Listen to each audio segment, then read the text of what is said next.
My name is Tracy Townsend, and at 34 I discovered that the harshest words my mother ever spoke could fit into a single sentence. I had spent 6 exhausting years waiting outside fertility clinics, 6 years filled with blood tests, hormone injections, and phone calls that always ended in heartbreak. Then one day, against every expectation, I became pregnant. That evening, 22 relatives sat around Diane Townsend's polished dining table while I repeated the announcement I had practiced over and over in the car. I'm pregnant. My mother slowly placed her fork beside her plate and said coldly, "Let's just hope this baby turns out smarter than you." My sister Megan burst into laughter, covering her mouth with a napkin, while my father Roger glanced at his watch, as if the moment were interrupting dinner. "Can we eat now?" he muttered. I looked toward my husband Daniel. He gave me a small nod, calm and steady. Taking a deep breath, I reached into my coat pocket and unfolded a paper my obstetrician had written for me earlier that week. The letter was simple, only 3 short paragraphs written in plain English, no complicated medical terms, no dramatic language. But by the time I reached the 3rd paragraph, my mother's eyes were filled with tears. What nobody at that table expected was this: before I sat back down, every single person in the room finally understood who the real disappointment in the Townsend family truly was. I work in healthcare data at Ridgepoint Regional Hospital. My office is small, hidden on the 3rd floor where nobody notices the people behind the numbers. I spend my days studying reports, searching through infection records, billing mistakes, and patient histories until patterns reveal themselves. I've always been good at finding details other people ignore. Patience, silence, and endurance were skills my family unknowingly trained me for. My mother spent 30 years as a 4th grade teacher. My sister became a successful OBGYN doctor, praised by everyone she met, and my father preferred silence over involvement. Somewhere along the way, my family decided Megan was the success story, while I was simply Tracy. Whenever relatives asked about my job, my mother dismissed it with a wave of her hand. "She works with computers," she'd say. Daniel was the first person who ever asked me questions beyond that sentence. We met inside a hardware store while he was buying cedar wood for a custom cabinet project, and I was purchasing cheap shelf brackets for my apartment. He listened carefully when I spoke, like every word mattered. For the first few years of our marriage, our small house near the river felt complete. Daniel built our dining table with his own hands, and we believed love alone could fill every empty space. Then came the fertility treatments, the doctor appointments, and the endless waiting. The first miscarriage happened at 9 weeks. The second came at 11. The third ended before the 8th week. Every doctor used the same painful phrase: unexplained recurrent loss. I never told my family the truth. I already knew how they would react. My mother would blame my lifestyle, Megan would speak to me with professional pity, and my father would simply avoid the conversation. So I carried the grief quietly by myself. Growing up, everyone believed I wasn't intelligent because I struggled with reading as a child. Letters moved across pages in ways I couldn't explain, and instead of helping me, my mother treated it like an embarrassment. Over time, that label followed me everywhere. But what nobody understood was that the same girl who struggled with books had taught herself how to recognize patterns others completely missed. I was never stupid, I was simply quiet, and in my family those two things were treated as the same. One memory stayed with me for years. When I was 8, I found a cedar box hidden in the hallway closet behind old blankets. The moment I touched it, my mother appeared and snatched it away from me. "Don't ever touch that," she whispered. She didn't yell. Somehow that made the moment even more frightening. I wouldn't see that cedar box again for another 26 years, but I never forgot its warm, dry scent or the strange fear in my mother's eyes the day she hid it from me. Dr. Renata Hale worked on the east side of the same hospital where I spent my days studying healthcare reports. Her clinic was only 2 floors above my office, yet it felt like a completely different world. She was 53, sharp-eyed, and refreshingly honest. Unlike every other doctor I'd met, she didn't smile politely and tell me to relax or keep trying. During our first appointment, she studied the list of my 5 miscarriages in silence before finally looking up at me. "This may not be your fault," she said calmly. No one in my family had ever spoken those words to me before. Dr. Hale ordered a complete genetic evaluation, karyotype testing, hormone analysis, thrombophilia screening, the kind of detailed investigation designed to uncover hidden causes instead of offering comforting guesses. Sitting in her office, I felt something unfamiliar rise inside me. It wasn't hope. Hope had exhausted me years ago. It was curiosity, the same curiosity that made me good at my job somewhere inside my body. There was a missing answer hidden beneath years of assumptions, and for the first time, I believed it could actually be found. I buried myself in medical journals the same way I analyzed hospital records carefully, patiently, line by line. I researched chromosomal translocations, genetic mutations, recurrent loss studies, and statistical recurrence rates. Soon my laptop filled with spreadsheets tracking every possible explanation connected to my pregnancies. At night, Daniel would walk into the bedroom and find me surrounded by highlighted research papers with 3 medical websites open at once. You're trying to control everything again. He'd say gently, maybe he was right, but this time I wasn't controlling emotions or expectations. I was chasing facts. I eventually mentioned the testing to Megan during a phone call, casually, as though it were no more important than a routine checkup. Her reaction came instantly. Tracy, stop acting like a doctor. She sighed. You're overthinking this. She used the same professional tone doctors sometimes use when they've already decided a patient is being dramatic. Sometimes these things just happen. She added, your body needs time. My body had been trying for 6 years. Megan had spent nearly a decade studying medicine, delivering babies and guiding strangers through pregnancies. Yet not once had she suggested genetic testing for her own sister. Not once had she offered to review my lab work or even mentioned chromosomal abnormalities over Sunday dinner. She had the knowledge. She simply never cared enough to look deeper. A few days later, my mother called. She didn't ask how I was feeling. She never did. Instead, she asked if I was still wasting time on fertility appointments. I told her about the new specialist. After a long silence, she replied, Tracy, you need to stop this. It's embarrassing, not painful, not heartbreaking, just inconvenient for her image of the perfect family. Some women simply aren't meant to have children, she continued in the flat voice she once used while grading papers. That's not failure, it's biology.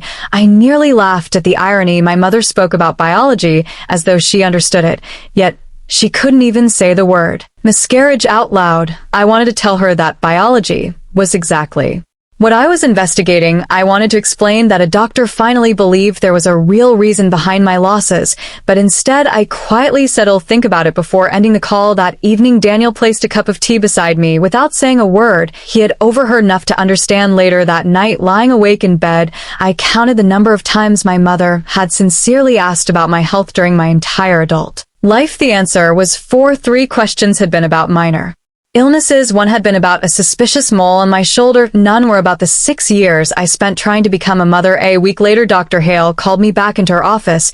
She had my test results displayed on the computer screen beside an untouched cup of coffee. We found something, she said softly. She turned the monitor toward me. Rows of chromosomes appeared on the screen, paired neatly side by side. 2 of them looked different. Segments had exchanged places. You carry a balanced reciprocal translocation involving chromosomes 7 and 11, she explained. Dr. Hale broke it down in simple language. My body itself was healthy, but during reproduction, the chromosome rearrangement created embryos with missing or extra genetic material. Most pregnancies could never develop normally. That was the reason for my miscarriages. Not stress, not age, not bad timing, not a lack of vitamins or positive thinking. A microscopic genetic rearrangement had silently shaped 6 years of my life before anyone finally discovered it. I sat motionless in the chair, absorbing every word. Staying calm had become one of my survival skills. Is there still a chance? I finally asked. Dr. Hale nodded. Through IVF combined with pre-implantation genetic testing, healthy embryos could be identified before implantation for the first time in years. The future sounded measurable instead of impossible. Then she added one more sentence. This type of translocation is usually inherited from a parent. The room suddenly felt smaller. I stared at the chromosome diagram, realizing something invisible had traveled silently through generations of my family. After the appointment, I remained parked in the hospital garage for nearly 20 minutes with my hands frozen on the steering wheel. I tried imagining how my mother would react if I asked her to take a blood test. I could already hear her voice denying responsibility before the conversation even began. But another thought quietly surfaced in my mind. What if there had been pregnancies before me? Losses nobody ever talked about. The memory of the cedar box returned instantly. The hidden box in the hallway closet, my mother's frightened expression, the warning she'd given me when I was 8 years old, don't ever touch that. Instead of driving home, I went straight to Daniel's workshop. The smell of cedar filled the room while he sanded a set of floating shelves for a client. I told him everything, the diagnosis, the inherited translocation, the treatment options. When I finished, Speaking, he set down the sander and looked directly at me. It was never your fault, only 4 words, but hearing them out loud felt like someone finally unlocked a door I'd spent years trapped behind. A month later, my mother announced she was downsizing the family house. Megan was busy working double shifts, so helping organize the upstairs rooms fell entirely on me. The house smelled exactly the way I remembered: pine cleaner mixed with something older, like paper stored for decades. My mother directed me from the hallway while I carried old boxes downstairs. "That one goes to donation. Don't mix those up. Be careful with that box." Every instruction carried the same quiet assumption I'd heard my entire life, that I would probably do something wrong. As I walked past the hallway closet carrying a bag of old fabric scraps, I noticed the door hanging slightly open. The blankets inside had shifted, and there on the top shelf, exactly where it had always been, sat the cedar box, same dark wood, same brass latch.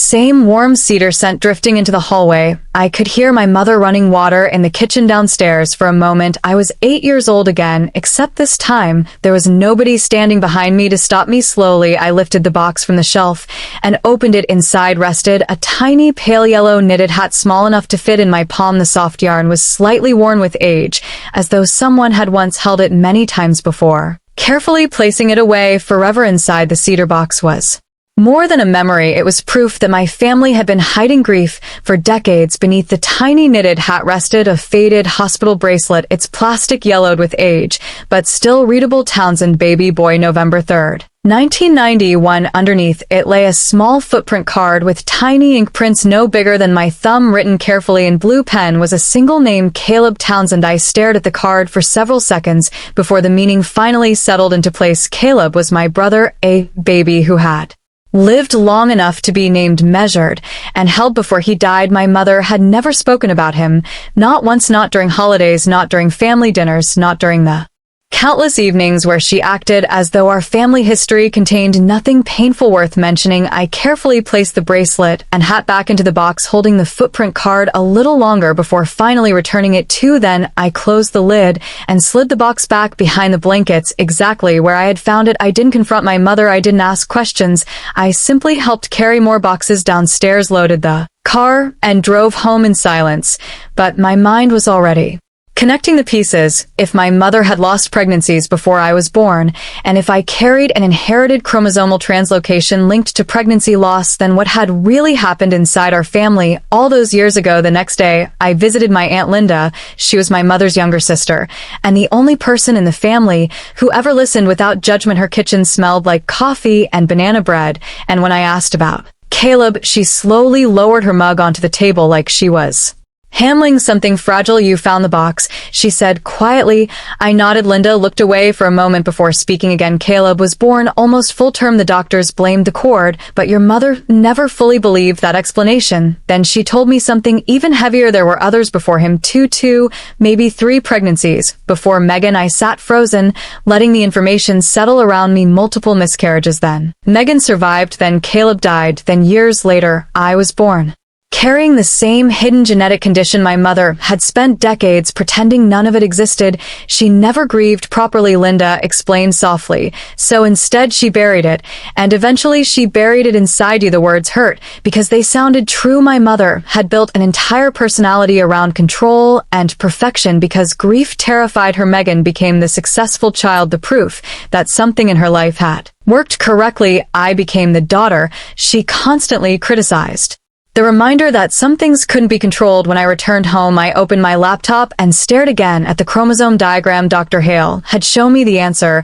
had been hidden in front of me the entire time: a balanced translocation passed from mother to daughter, a silent genetic rearrangement capable of causing repeated pregnancy loss.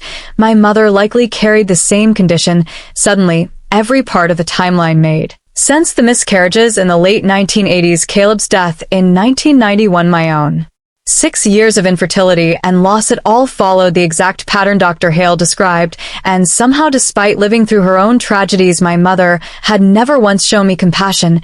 She had watched me suffer for years while pretending not to recognize the pain. Instead of offering understanding, she criticized me. Instead of empathy, she offered shame. Some women just aren't meant for motherhood. The sentence echoed differently now: not cruel because it was careless, but cruel because somewhere deep Down, she probably feared it was true about herself too. I could have responded with anger. I had enough evidence for it, but anger felt messy, and ID always trusted facts more than emotions. So I did what I always do when things stopped making sense. I built a timeline. I documented every pregnancy loss connected to our family, every medical finding, every genetic detail, and every possible connection between them. I didn't want revenge. I wanted clarity, something undeniable, something no one at the dinner table could dismiss or laugh away. That was when I asked Dr. Hale to write the letter, 3 short paragraphs, plain English, no complicated medical terms, just the truth. The IVF process began the following month. Hormone injections, blood tests, egg retrievals, and endless appointments became my new routine. But this time there was one major difference. Every embryo would be genetically tested before implantation. 9 embryos developed successfully. Only 3 were genetically balanced and healthy enough to transfer. 3 real chances. For the first time in years, the numbers weren't based on hope. They were measurable, predictable, scientific. When I asked Dr. Hale to explain everything in writing for my family, she studied me carefully over the top of her glasses. What exactly do you want this letter to say? She asked. The truth, I answered in language my mother can't ignore. She wrote it that same week. The first paragraph explained my pregnancy. The second explained the chromosomal translocation and how it caused recurrent miscarriages. The third explained inheritance and confirmed that the condition is typically passed through the maternal line. 3 paragraphs capable of exposing 30 years of silence. The first embryo transfer failed. I updated my spreadsheet, scheduled another appointment, and told nobody. The second transfer worked. 2 weeks later, my blood work showed healthy pregnancy hormone levels rising exactly the way they were supposed to. For 6 years, every test result had brought disappointment. This one finally brought possibility. When I told Daniel, he simply stared at me in disbelief before whispering it worked. At our 7-week ultrasound, Dr. Hale pointed toward a tiny flickering heartbeat on the screen. I felt something shift inside me, then not hope exactly, but relief. So deep it almost felt unfamiliar. Weeks passed, then months, 8 weeks, 10, 12, 14. Each milestone felt unreal because I had spent so long expecting disaster. Finally, at 14 weeks, Dr. Hale smiled gently and said the words I thought I'd never hear. You're past the highest risk period. Everything looks normal. I sat in my car afterward with tears burning behind my eyes and allowed myself for the very first time to imagine having a daughter. Still, I didn't tell my family, not yet. I continued attending Sunday dinners, wearing loose sweaters that hid my growing stomach. I listened while Megan talked proudly about her patients, and my mother criticized minor things around the house.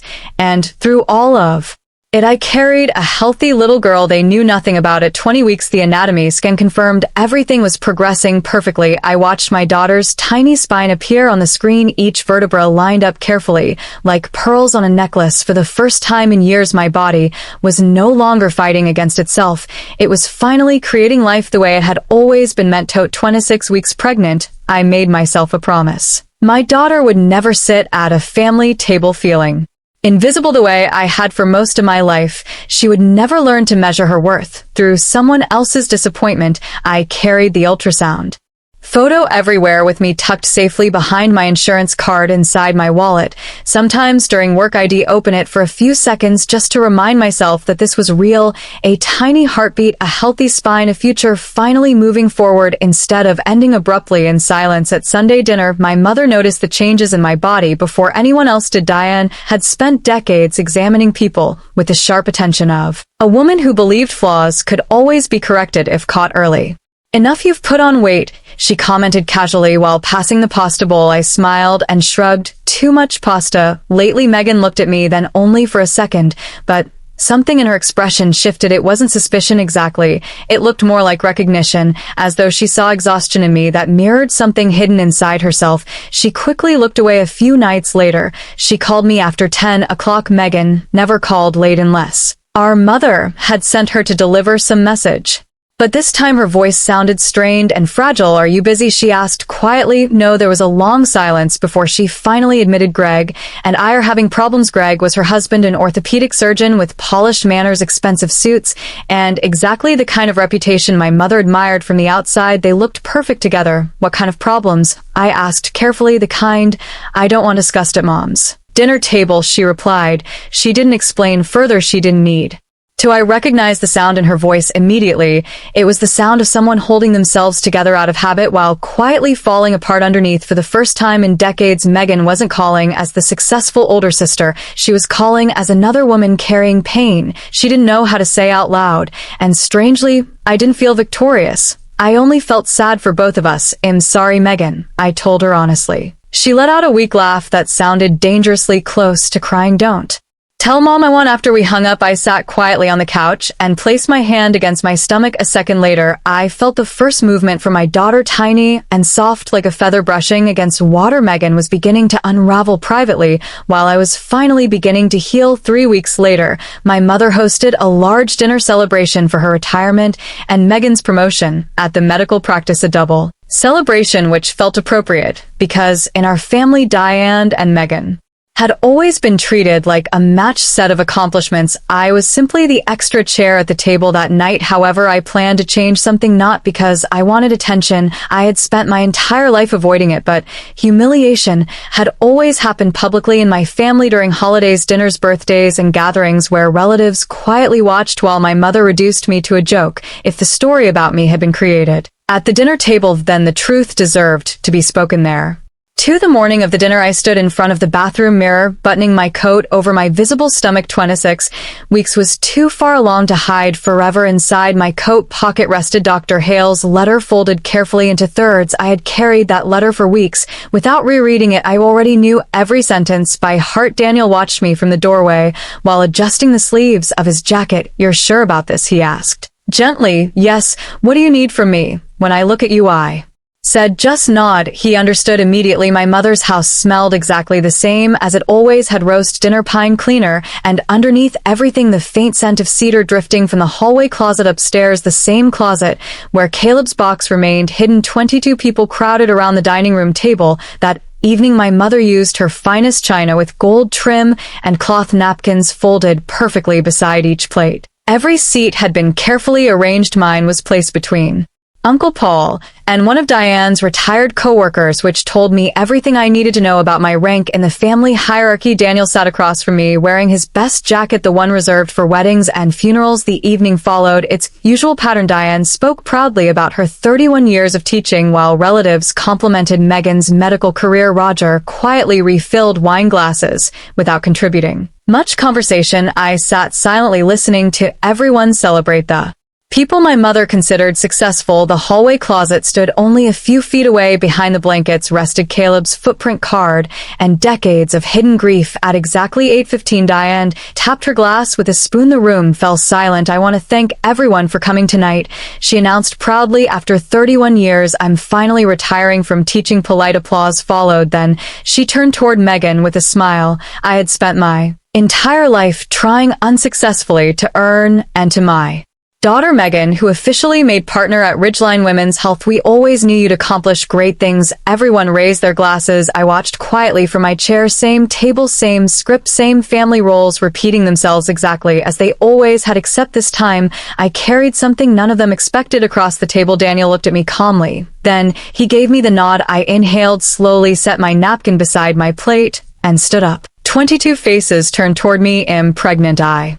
said. The room froze instantly. Forks stopped moving. I settled softly in glasses. Even the refrigerator humming in the kitchen suddenly sounded loud. For one brief second, nobody reacted. Then my mother calmly lifted her wine glass and said, "Well, let's just hope this baby turns out smarter than you." The words landed with the same cold rhythm she had used my entire life. Every insult from childhood suddenly echoed beneath that single sentence. Megan laughed quietly beside her before adding, "At least now I won't be the only disappointment in the family." She said it like I wasn't even sitting there, like my unborn daughter had already become part of the joke. Roger reached toward the bread basket and muttered, "Can we eat now?" Not one person defended me. The room waited for me to sit back down the way I always had before, quiet, embarrassed, small. Instead, I looked across the table at Daniel. He didn't move. He simply held my gaze steadily, reminding me why I was standing there in the first place. Slowly, I reached into my coat pocket and pulled out Dr. Hale's folded letter. The paper had softened at the creases from weeks of being carried everywhere with me. I unfolded it carefully, while 22 relatives watched in complete silence, unsure whether they were about to witness another uncomfortable family moment or something far more dangerous. The room stayed silent after I unfolded the letter, not ordinary silence, the kind filled with discomfort and confusion where nobody knows whether they are watching a family argument or the collapse of something much older. My mother's expression shifted immediately, not into concern, but into controlled panic. It was the face of someone realizing the carefully rehearsed version of reality was slipping out of her hands. "What is that?" she asked sharply. Her voice sounded exactly the way it had the day she caught me reaching for the cedar box when I was 8 years old. "It's a letter," I answered calmly, "from my specialist, Dr. Renata Hale." I saw Megan straighten slightly in her chair when I continued. "She specializes in recurrent pregnancy loss." The word recurrent settled heavily over the table. Megan's smile disappeared completely. Roger slowly lowered the bread basket back onto the tablecloth. I looked around the room before speaking again. "I spent 6 years trying to have a child," I said quietly. "I lost 5 pregnancies." No one interrupted. "I never told any of you because I already knew what your reactions would be." My mother opened her mouth, but I gently raised one hand to stop her, the same hand she had once slapped away from the cedar box all those years ago. "I'd like to read the letter now," I said, all of it. The dining room became completely still. Daniel sat across from me with his hands folded calmly on the table, steady and grounded the way he always was. When I felt myself shaking inside, I unfolded the paper fully and began reading. "Dear Tracy, I am writing this letter at your request so that you may share it with your family. Your current pregnancy is healthy, viable, and progressing normally at 26 weeks. Your daughter is developing appropriately, and all indicators remain strong." I paused briefly to breathe. 22 people listened without moving. My mother's hands flattened against the tablecloth. I continued reading. "Over the last 6 years, you have experienced 5 pregnancy losses. After extensive medical testing, we identified the cause. You carry a balanced reciprocal translocation involving chromosomes 7 and 11. This genetic rearrangement does not affect your own health, but creates a high probability of genetically unbalanced embryos during pregnancy."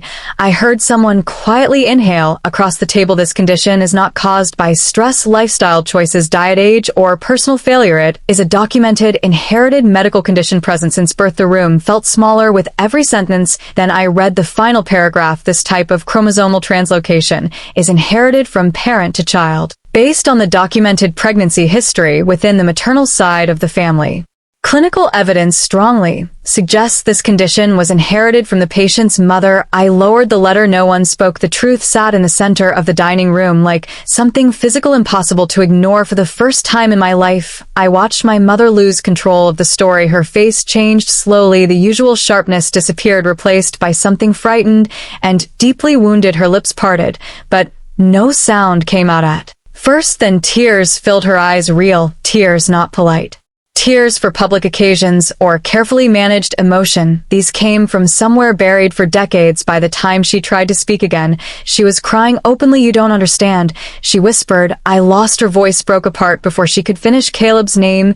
Aunt Linda reached across the table and touched her arm gently. "Tell her the truth, Diane," she said softly. For once my mother covered her face with both hands. "I didn't know," she cried. "I didn't know it could be passed down like that." She sounded less like my mother in that moment, and more like a woman finally crushed beneath years of grief. She had spent her entire life hiding. Megan sat frozen beside her. The color had drained from her face completely. She was a doctor who had spent years treating pregnancies and infertility, yet she had never once thought to investigate her own sister's losses deeply enough to help. Roger stared silently at his plate for the first time I could remember. He wasn't checking his watch or trying to escape the moment. I carefully folded the letter back along its creases and returned it to my coat pocket. I could have humiliated my mother further. I could have listed every cruel thing she'd ever said to me. I could have spoken Caleb's name out loud in front of everyone and forced her to face the grief she buried in that cedar box for 35 years.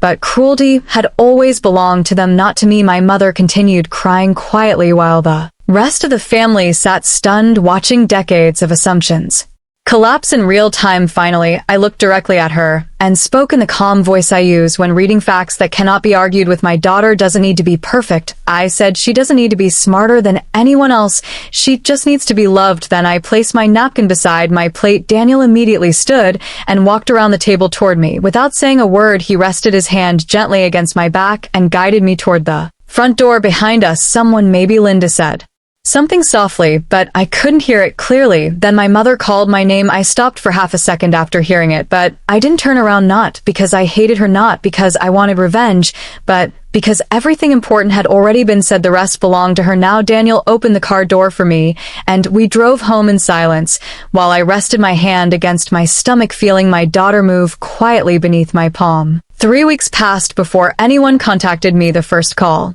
came from Aunt Linda. Her voicemail was simple. "You were right to tell the truth," she said gently, "and honestly, someone should have years ago." Then she added, "Your mother isn't doing well, but that isn't your responsibility." I saved the message. A cousin I barely spoke to texted me later that week saying, "I never knew any of this. You were incredibly brave." Megan didn't contact me until the 23rd day. Her message contained only 4 words. "Can we talk?" I waited 2 days before replying, "When you're ready." To be honest, yes, my mother eventually sent a handwritten letter, 2 full pages, in perfect handwriting, the kind teachers develop after decades of correcting papers. Most of the letter hangs openly. She admitted she spent years terrified I would become like her. What she never fully admitted was how much damage that fear caused. She still didn't write the words "I'm sorry," but at the very end of the letter she added one sentence: "I would like to meet my granddaughter when you're ready." Daniel read the letter after I finished. "She's still making this about herself," he said quietly. "I know." I answered. For a week I carried the letter around without responding. Then finally I wrote back, "You can be part of her life, but only if the truth is no longer hidden, all of it, including Caleb." 11 days later, my mother replied with a single sentence: "His name was Caleb James Townsend." It wasn't enough to erase the past. It wasn't even close, but it was the first truly honest thing my mother had ever written to me, and for the first time, honesty felt like a beginning instead of a threat. My daughter was born on a Tuesday morning in August at 6:42 a.m. Dr. Hale delivered her while Daniel cut the cord with shaking hands. When the nurses placed her against my chest, she opened her eyes slightly and stared at me with the quiet curiosity of someone entering the world for the very first time. I held her close and thought about every loss that came before her. Caleb, the 5 pregnancies that ended too early, the spreadsheets filled with the word negative repeated over and over again, and finally, after 6 years, one line that said something different. Healthy. A week after we brought our daughter home, I found the cedar box sitting on our front porch. The brass latch had been polished clean. Inside were Caleb's hat bracelet and footprint card. No note, just the box. I placed it on the bookshelf in my daughter's room, where sunlight could reach it every morning, not hidden behind blankets, not buried in silence, visible, because grief hidden long enough eventually becomes cruelty, and I was done passing silence down from one generation to the next. The smartest decision I ever made was stopping the endless effort to prove my worth to people who had already decided who I was long before I even understood myself. Instead of chasing approval that would never truly come, I chose something simpler and far more important. I chose to love my daughter without conditions. That became the difference between my mother and me. She spent decades believing love had to be earned through perfection, intelligence, obedience, achievement, appearances, through becoming exactly who she wanted her children to be, and because of that, every mistake felt unforgivable to her. Every weakness embarrassing, every disappointment personal. I spent most of my life trying to survive inside those expectations, but the moment I held my daughter for the first time, everything became painfully clear. She didn't need to impress me to deserve love. She didn't need perfect grades, perfect timing, or perfect words. She didn't need to become exceptional for me to protect her heart. She already mattered simply because she existed. That realization healed something in me no doctor ever could. 6 years of infertility treatments, 5 losses, 1 letter folded into my coat pocket, and finally 3 paragraphs that exposed the truth my family had buried beneath decades of silence. Not weakness, not failure, not stupidity, just pain nobody had been brave enough to name. For years my family decided who I was before I ever had the chance to speak for myself. Quiet became mistaken for unintelligent, sensitivity became weakness, endurance became invisibility, and once Families assign those roles, they often protect them at any cost, because changing the story means admitting they were wrong, but people are not born to carry other people's unfinished grief. My mother spent 35 years burying her losses so deeply that they hardened into cruelty. Megan spent her life becoming perfect because perfection was the only language our family rewarded. Roger disappeared into silence because silence was easier than confrontation, and me, I became the observer, the quiet daughter who learned to track patterns, measure damage, and survive by making herself smaller until one night I finally stopped shrinking. That dinner table changed all of us, not instantly, not magically. Families don't heal in a single speech, but the truth cracked something open that could never fully close again. Months later, my mother visited our house for the first time after the baby was born. She stood awkwardly in the nursery doorway holding a small paper gift bag in both hands, like she didn't know whether she deserved to enter. The cedar box sat openly on the shelf beside the window. Her eyes found it immediately. For a second I saw fear cross her face, then grief, then something softer than either. She has your eyes, Diane whispered while looking at the baby sleeping in my arms. Not smarter than you, not better than you, not stronger than you, just yours. It was the gentlest thing my mother had ever said to me. I don't know if she fully changed after that. Some damage lives too long inside people to disappear completely, but she tried in small, uneven ways. Sometimes that's the closest thing to redemption real families get. Megan eventually came over too. She cried before she even sat down, not graceful crying like in movies, real crying, messy and exhausted. She admitted she had spent years repeating our mother's behavior because she thought success protected people from pain. It didn't. She and Greg divorced the following winter. For the first time in her life, she stopped pretending everything was perfect. Oddly enough, that was also the first time we started becoming sisters instead of competitors, trapped inside the same family story. And my daughter, she's growing up in a house where mistakes are allowed, where questions are welcomed, where nobody measures her value against someone else. At the dinner table, Daniel still builds furniture in the garage, sanding his worries into wood grain late at night, while music plays softly through the open door. Sometimes I stand there holding our little girl while watching him work, and I think about how different love feels when it isn't conditional, quiet, steady, safe, the kind that doesn't need to be earned. If you've ever been treated like the disappointment in your family, if people decided your value before you were old enough to defend yourself, if you spent years believing you had to achieve something extraordinary just to deserve kindness, listen carefully. Their verdict was never the truth. Sometimes families hand us identities built from their own fear, grief, jealousy, or shame. They repeat those stories for so long that everyone